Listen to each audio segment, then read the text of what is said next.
Hello guys, welcome back to the channel. This is Talbot Brand Luxury Strategy Explained. You're watching the second part of the Louis Vuitton video where we talk about the brand's unbelievable success in Japan. I highly recommend you watching the first part of this video, but there's a quick recap. Louis Vuitton entered the Japanese market in the middle of the economic boom, utilizing Asian collectivist culture and the demand for status-driven luxury items. They made exterior designs of their stores a part of the brand's identity to attract even more customers and revolutionize the definition of luxury by offering the luxury of integration into the society. And with the local leadership, Louis Vuitton was able to understand unusual, sometimes extreme behaviors of the Japanese women, who became so obsessed with owning a monogram bag that they took refuge in aberrant lifestyles, such as the sugar daddy phenomenon. What's even more interesting is the secret connection between Louis Vuitton monogram and the Japanese heraldry, the disposable bags era of Louis Vuitton, the counterfeiting problem, and the way Louis Vuitton defeated all of these challenges. All of that you will learn today, and if you haven't subscribed yet, don't waste your time, because from now on things will only get more interesting. So let's go!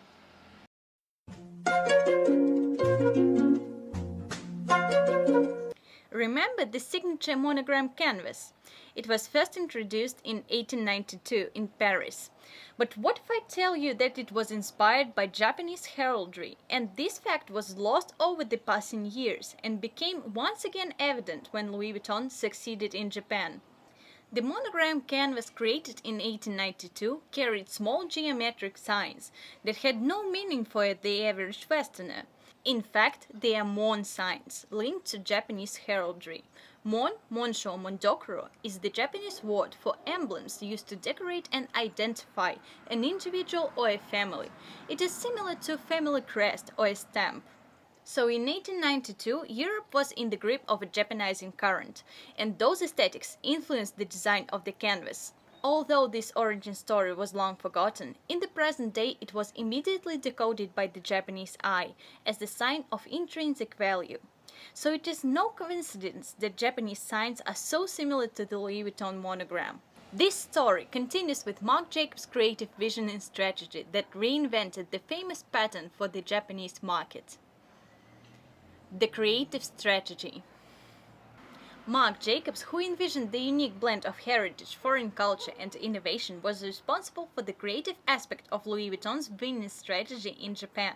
The legend has it he first saw Takashi Murakami works at Fondation Cartier Contemporary Art Museum in Paris, and was so inspired that he decided to collaborate with an artist for the 2003 Spring-Summer collection.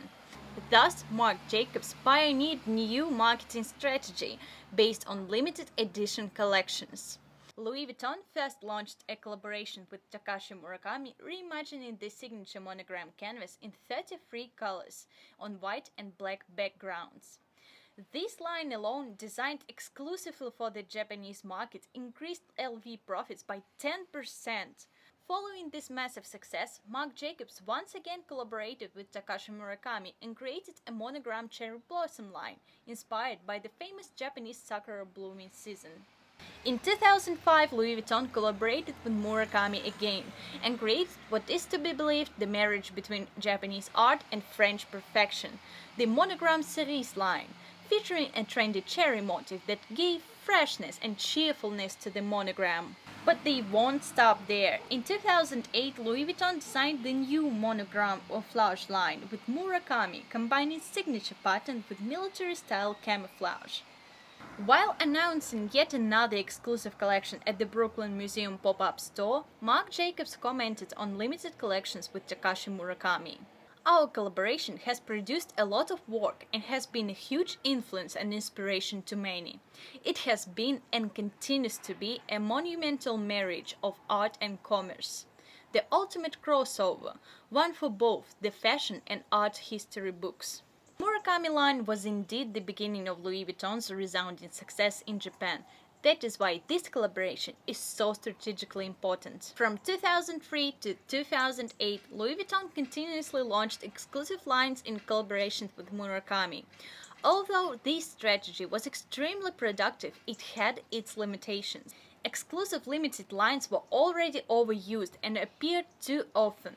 Everybody had something exclusive from Louis Vuitton, and consequently, the flood of such mass-market interest ended up robbing the brand of its prestige and flair, ruining brand's myth and exclusivity. Overdoing profitable limited edition strategy was not sustainable for business, as the customers were no longer able to differentiate a real limited edition from a marketing trick. That is why democratization of luxury brands is a very sensitive topic that must be taken very seriously. So, in 2007, in the sulphurous book Deluxe: How Luxury Lost Its Luster, journalist Dana Thomas highlighted that 40% of all Japanese, not only women, owned a Louis Vuitton monogrammed item. She compared the mass consumption of a brand and its aggressive expansion to McDonald's, suggesting that LV monogram became almost as ubiquitous as the Golden Arches. The delusion of the brand essence and the destruction of its myth became a serious problem for the upcoming years and marked a new era of Louis Vuitton, the disposable bags era, when all of their creations ended up lost and forgotten after the shortest shelf life of a couple of fashion seasons tops. It was a disaster for Louis Vuitton, known for its tradition and longevity. The situation was further aggravated by the counterfeiting problems. The fake bags that mostly came from South Korea were so hard to distinguish from authentics, so well made, that Japanese no longer minded buying fakes, despite owning authentic bags too. They rationalized it by using fakes on a daily basis to run errands and do mundane shopping, while preserving authentic bags for special occasions like celebrations, formal events, and going out to a restaurant or a theater. Luckily for Louis Vuitton, they were able to defeat both problems. First, by appointing the new CEO, Kiyotaka Fuji, who focused the further brand development on a long-term vision and high-quality business standards. The most innovative idea he got was to take best practices from certain countries and implement them to other selected markets. Such a globalization strategy has helped Louis Vuitton to continue its growth in Japan, as well as strengthen its position in other countries. What was designed as a localization strategy for Japan became one of the most profitable strategies worldwide. Limited editions and collaborations continue to benefit all luxury brands. If you haven't seen my previous video about collabs, click this link above.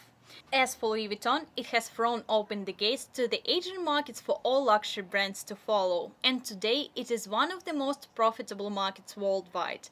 Japan is the size of Montana, state of America, yet within its tiny territory, Japan is sprinkled with luxury brand stores. It has 34 Bulgari stores, 37 Chanel stores, more than in any other country, 149 Coach stores, 73 Gucci stores, 64 Salvatore Ferragamo stores, and 496 stores of the LVMH group. This is just unbelievable. Thank you for watching this video. Write down in the comments what would you like to learn next. And if you learned something new today, don't forget to like this video. Subscribe to the channel so you won't miss the next video with more exciting insights on luxury branding on Thursday.